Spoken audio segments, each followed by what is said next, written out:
16. 스페이스랜드의 신비에 대해서 이방인이 얼마나 내게 말로 헛되이 설명하려 했는가. 떠나가는 아내의 평화의 소리가 사라지자마자 그를 좀 더 가까이서 볼 요량으로 이방인에게 다가가기 시작했습니다. 그러나 그의 모습에 너무 놀라 나는 그만 말을 잊은 채 멍하니 있었습니다. 각이라고는 조금도 없었습니다. 그럼에도 불구하고 이제까지의 내 경험상으로는 그 어떤 형상도 흉내낼 수 없게 그의 크기와 밝기는 매 순간마다 다양하게 변해갔습니다. 갑자기 내가 강도나 흉악범 같은 불규칙 이등변 삼각형 괴물을 만난 것이 아닐까 하는 생각이 머리를 스쳤습니다. 그가 동그라미 목소리를 흉내내어 우리 집에 들어오는 것을 허락받은 후 날카로운 그의 각으로 나를 찌르려고 할지도 모른다는 생각이 불현듯 들었습니다. 응접실이고 안개도 없었고 또 나 자신이 너무 두려운 나머지 나는 무리하게 그에게 다가갔습니다. 마침 굉장히 건조한 계절이었고 특히 내가 서 있는 위치로부터 너무 가까웠기 때문에 나는 시각인식법을 신뢰하기가 어려웠던 것이지요. 선생님, 용서하시기 바랍니다. 그리고 그를 만져서 느껴보았습니다. 아내가 옳았습니다. 각이라고는 전혀 없었고 울퉁불퉁하거나 거친 구석이라고는 하나도 없이 너무나 매끄러웠습니다. 내 생에 그렇게 완벽한 동그라미는 처음이었습니다. 내가 그의 주변을 천천히 한 바퀴 걸으면서 돌 동안 그는 꼼짝 않고 있었습니다. 완벽한 동그라미, 정말로 만족스러운 동그라미. 의심할 여지가 없었습니다. 정사각형인 내가 감히 동그라미를 느끼는 불충한 죄를 범했기 때문에 나는 부끄러움과 수치심에 쌓여 그에게 100배 사죄를 했습니다. 다음의 내용들은 지나치게 많은 내 사죄의 말을 제외하고는 기억나는 한 모두 적어놓은 그와의 대화입니다. 상황스러운 내 소개 절차에 참지 못하고 그가 먼저 대화를 시작했습니다.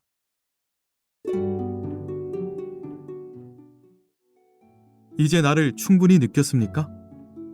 아직도 당신을 다 소개하지 못했나요?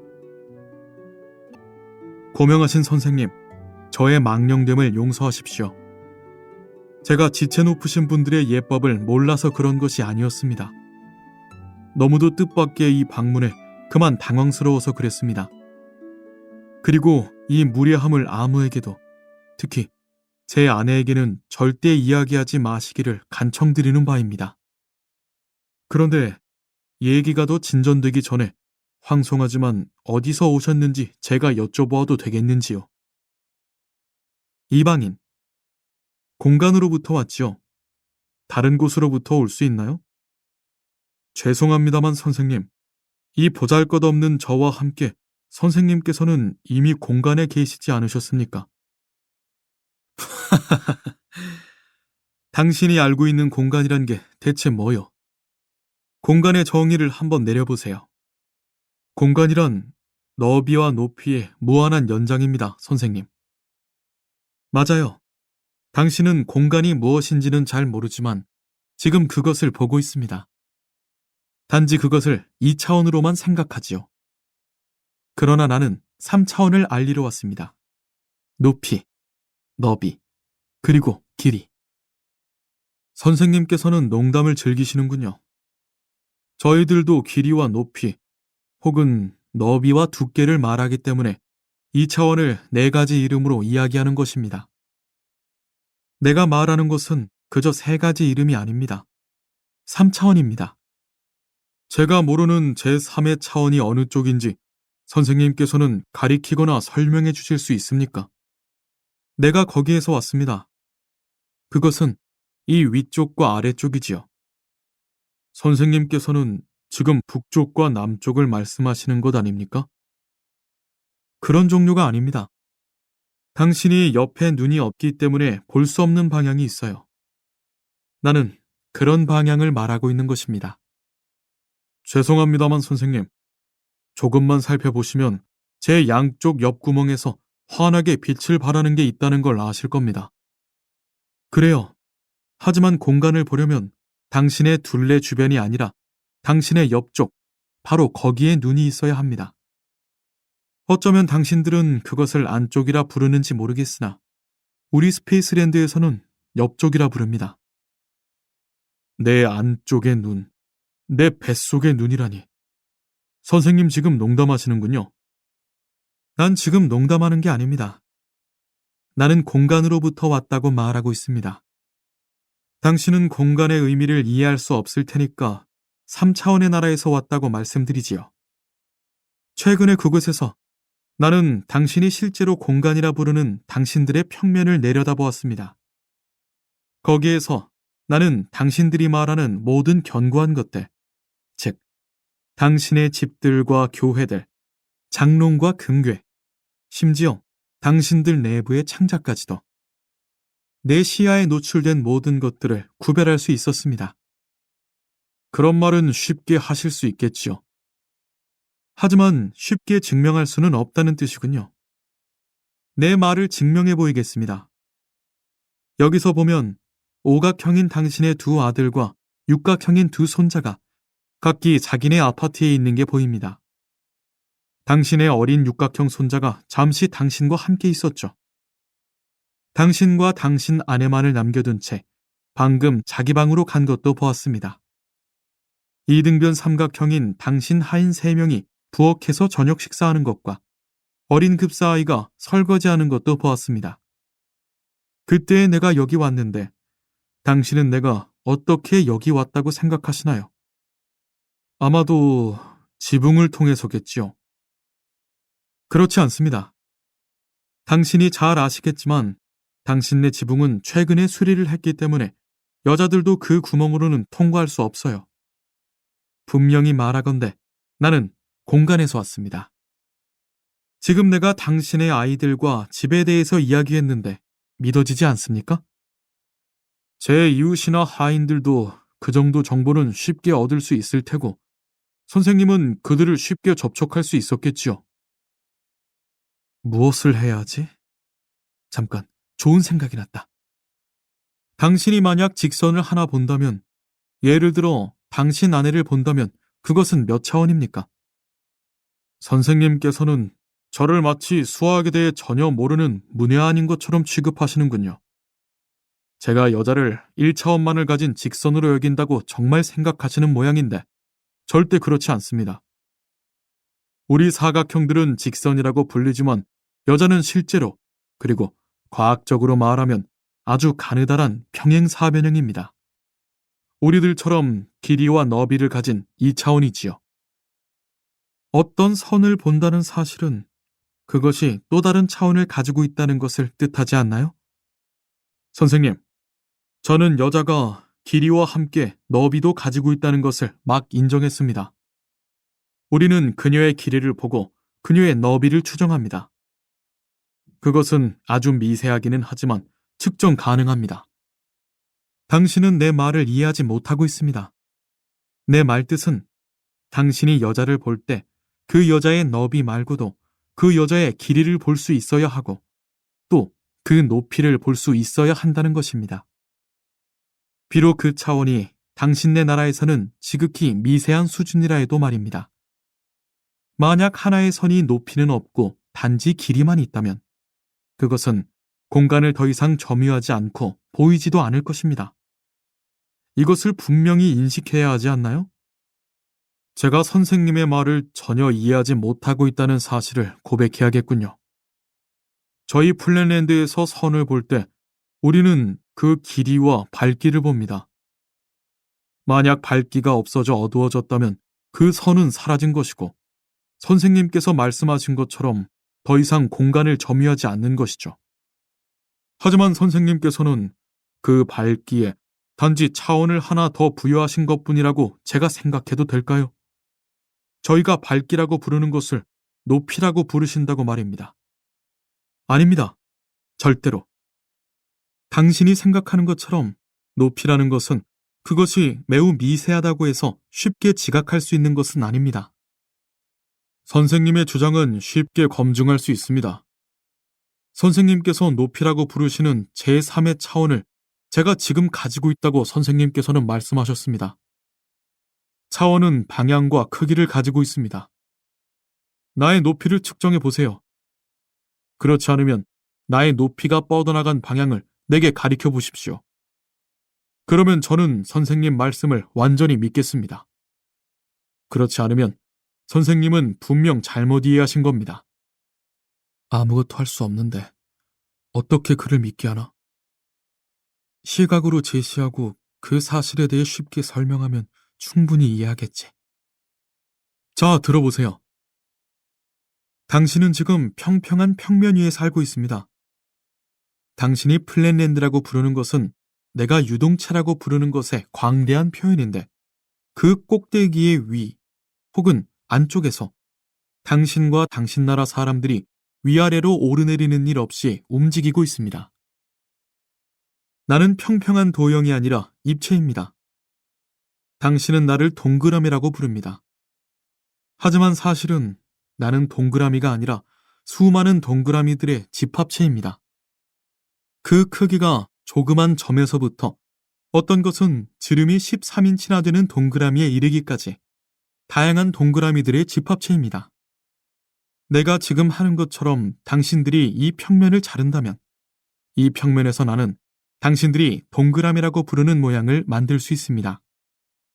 심지어 구조차도 그가 만약 플랫랜드의 모든 거주자들에게 자신을 드러내 보여야 한다면 그는 자신을 동그라미로 나타내야 할 것입니다. 나는 모든 것을 볼 수 있어요. 어젯밤 라인랜드에 관한 당신의 환상들을 나는 볼 수 있습니다. 이를테면 당신이 언제 어떻게 라인랜드의 영역으로 들어갔는가 기억나지 않나요? 라인랜드의 왕에게 당신은 정사각형이 아니라 단지 하나의 직선으로밖에 스스로를 드러내 보일 수밖에 없었죠. 당신의 전체를 보여줄 수 있는 차원이 없어서 당신의 일부분만을 보여줬기 때문에 말이죠. 2차원의 당신 나라에서는 3차원의 존재인 나를 충분히 드러낼 수 없습니다.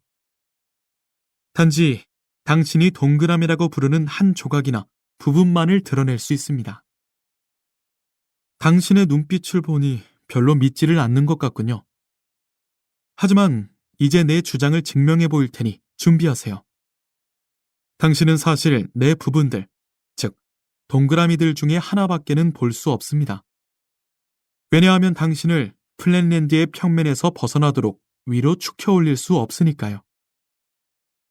그러나 내가 3차원의 공간에서 일어나 위로 올라갈수록 당신은 최소한 나의 부분들이 점점 작아지는 것을 볼 수 있습니다.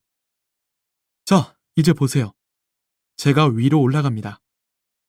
그러면 내 동그라미들은 점점 작아져서 점이 되었다가 나중에는 사라지는 것을 눈으로 확인할 수 있을 것입니다. 올라간다는 것을 나는 볼 수 없었습니다. 그러나 그는 점점 작아졌고 나중에는 사라졌습니다. 혹시 내가 꿈을 꾸고 있는 것이 아닌가 해서 나는 눈을 한두 번 깜빡거렸습니다. 그러나 꿈은 아니었습니다.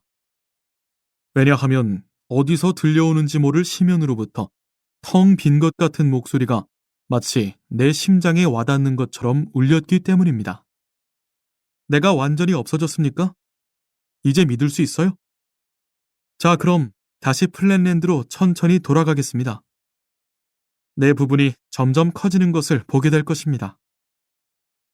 스페이스랜드의 모든 독자들은 이 신비한 방문객이 진실을 아주 쉽고 단순하게 말하고 있다는 것을 이해할 것입니다. 하지만 내게는, 플랫랜드의 수학자인 내게는 결코 단순한 사실이 아니었습니다. 위에 그려진 간략한 그림은 구가 새 지점으로 점점 올라감에 따라 나를 비롯한 모든 플랫랜드 사람들에게 어떻게 보이는가를 설명하고 있습니다. 처음에는 커다란 동그라미로 보이다가 점점 작아져서 한 점으로 보이다가 나중에는 아주 사라지는 현상 말입니다. 이것은 스페이스랜드의 어린애도 쉽게 이해할 것입니다. 하지만 비록 내 눈으로 직접 보았음에도 불구하고 그 원인은 내게 여전히 의혹이었습니다. 내가 이해한 것이라고는 동그라미가 점점 작아지다가 사라졌다는 것, 그리고 다시 갑자기 커져서 나타났다는 것 뿐이었습니다. 그가 다시 원래의 크기를 되찾았을 때 그는 깊은 한숨을 내쉬었습니다. 왜냐하면 나의 침묵을 통해 내가 완전히 이해하지 못했음을 깨달았기 때문입니다. 그리고 정말로 나는 그가 동그라미는 결코 아니라고 믿고 싶어졌습니다. 굉장히 교활한 사기꾼이거나 혹은 옛날 이야기가 사실이라면 거기 나오는 마법사나 요술쟁이일 것이라는 생각이 든 것이죠. 오랜 침묵이 흐른 후 그가 혼자 중얼거렸습니다. 행동으로 보여주는 것 말고 딱 한 가지 방법이 있지. 유추법을 시도할 수밖에 없겠군. 그리고 다시 더 오랜 침묵이 흐른 후 그는 우리의 대화를 계속했습니다. 말해보세요, 수학 선생님. 만약 점 하나가 북쪽으로 이동해서 선명한 흔적을 남긴다면 당신은 이 흔적을 무엇이라 부르겠습니까? 직선이죠. 그리고 직선 하나는 몇 개의 끝점을 가지고 있습니까? 2개요. 이제 북쪽으로 뻗은 직선이 그대로 동쪽에서 서쪽으로 평행 이동한다고 생각해보세요. 그 직선 안의 모든 점이 그 흔적을 따라가는 것이지요. 그렇게 해서 만들어진 도형을 무엇이라 부르겠습니까? 원래의 직선으로부터 동일한 거리만큼 이동했다고 가정할 때 말입니다. 무엇입니까? 사각형. 그리고 사각형 하나는 몇 개의 변과 각을 가집니까? 4개의 변과 각을 갖죠. 자, 이제 당신의 상상력을 조금만 더 발휘해 보십시오. 플랫랜드의 사각형이 그대로 평행하게 위쪽으로 이동하는 것을 상상해 보십시오. 어디요? 북쪽으로? 아니, 북쪽이 아닙니다. 위쪽으로. 플랫랜드를 완전히 벗어나 위쪽으로. 만약 그것이 북쪽으로 이동한다면 사각형의 남쪽에 있는 점들은 그대로 이동해야 합니다. 북쪽의 점들이 그 전에 점유했던 위치로 말이지요.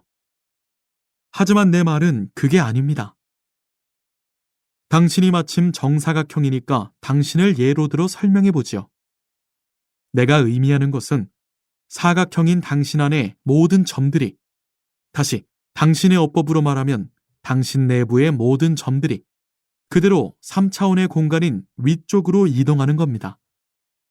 그때 어떤 점들도 그 이전에 다른 점들이 점유했던 위치를 절대 다시 지나가면 안 됩니다. 그런 방법으로 이동하면서 각각의 점은 그 자체 하나의 직선을 이루도록 이동하는 겁니다. 이것이 바로 유추에 따르는 것입니다. 당신에게 이것은 틀림없이 명쾌한 설명일 것입니다. 이 방문객을 확 밀쳐버리면서 이 플랫랜드를 떠나 그의 3차원 공간으로 꺼져버리라고 말하고 싶었습니다. 그러나 그 유혹을 억지로 참으면서 나는 대꾸했습니다. 당신이 위쪽으로라고 즐겨 말하는 그 방향으로 이동하여 지금 내가 어떤 형상을 만든다고 할 때 도대체 그것의 본질은 무엇이오? 추정컨대 그것은 플랫랜드의 언어로도 기술할 수 있을 것 같은데. 오, 확실하죠. 그것은 단순하고 평이하며 유추와 정확히 부합됩니다. 그런데 당신은 우리가 만든 이 결과물을 도형이라 부르면 안 됩니다. 입체라고 불러야겠죠. 하지만 당신에게 기술해 보겠습니다. 아니, 엄격하게 유추에 따라서 설명해 보죠. 우리는 점에서부터 시작하는데, 물론 그 자체 한 점이지만 오직 하나의 끝점만을 갖습니다. 한 점은 2개의 끝점을 갖고 선 하나를 만듭니다. 한 선은 4개의 끝점을 갖고 사각형 하나를 만듭니다. 자, 이제 내 질문에 대답할 기회를 드리죠. 1, 2, 4는 기하급수적 증가를 분명히 나타냅니다. 이 다음 수는 무엇이죠? 8. 맞습니다. 하나의 사각형은 8개의 끝점을 가진 입방차라고 부르는 그 무엇을 만듭니다. 이제 확실합니까? 그리고 이 제작물은 당신이 말하는 끝점뿐 아니라 변과 각도 같습니까? 물론입니다. 모든 것은 유추에 따릅니다. 그런데 당신이 변이라고 부르는 것이 아니라 우리가 변이라고 부르는 것입니다. 당신은 그들을 입체라고 부를 수 있습니다. 또 내 내부를 위쪽으로 이동함으로써 만드는 이 제작물, 혹은 당신이 입방체라고 부르는 이것에는 입체, 혹은 변이 몇 개나 됩니까? 어떻게 그런 질문을 할 수 있지요? 명색이 수학자라는 당신이. 모든 것의 변은 항상, 굳이 말한다면 모든 것 뒤의 1차원입니다. 결과적으로 점 뒤에는 차원이 없기 때문에 점은 변이 없습니다. 굳이 말한다면 선은 변이 2개입니다. 왜냐하면 선의 점들은 그 변이라고 할 수도 있으니까요. 사각형은 변이 4개입니다. 0, 2, 4. 이 수열을 뭐라고 하죠? 산술급수로 하겠죠. 그러면 다음 수는 6. 맞습니다. 그러면 이제 당신 질문에 대한 대답이 나왔습니다. 당신이 만들려는 입방체의 변은 6입니다. 다시 말해, 당신 내부의 육면체이죠. 맞나요? 괴물. 나는 고함쳤습니다. 사기꾼, 마술사, 불안당, 아니 악마. 난 더 이상 너의 속임수를 참을 수 없어. 니놈 아니면 내가 죽을 게다. 이렇게 소리치며 나는 그를 덮쳤습니다.